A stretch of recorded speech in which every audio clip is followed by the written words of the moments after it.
VR Saint-Cyr a pris soin de vous offrir cette vidéo afin de vous permettre de vivre une belle expérience avec votre VR de location.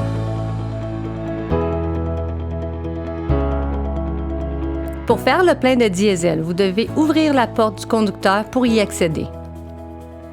Ce véhicule fonctionne au carburant diesel, alors vous devez mettre une antipollution DEF à tous les pleins, au risque que le véhicule ait à se faire remorquer chez le concessionnaire. Voici le réservoir de propane.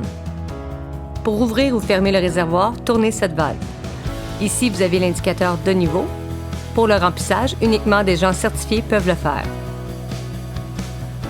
Ici, vous avez la génératrice. La génératrice va vous fournir du 30 A en mode autonome et sur la route. Elle permet le fonctionnement du micro-ondes, de l'air climatisé habitacle ainsi que les prises électriques. Elle sert aussi à recharger les batteries de l'habitacle. Si la génératrice fonctionne mais que vous n'avez pas de courant 110 volts, vérifiez le disjoncteur.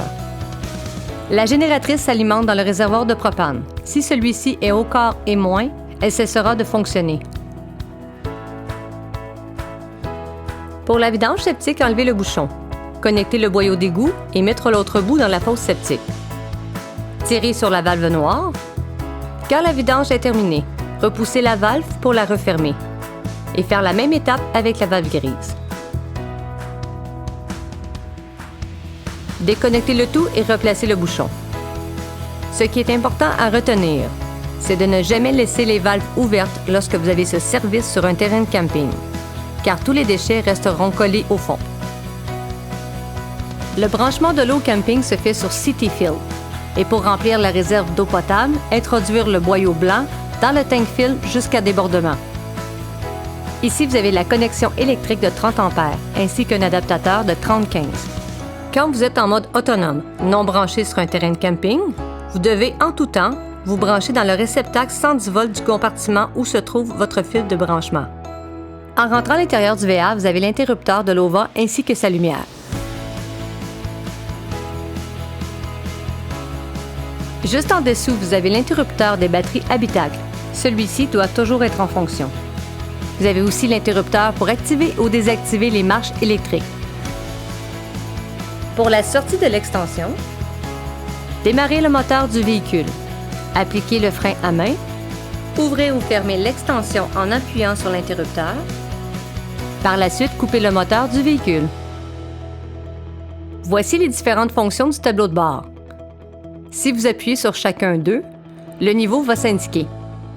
Ici, vous avez le niveau des batteries habitacle, le niveau de l'eau propre, l'eau noire et les eaux usées. Le chauffe-eau? Le chauffe-eau prend 20 minutes pour chauffer les 6 gallons qu'il contient.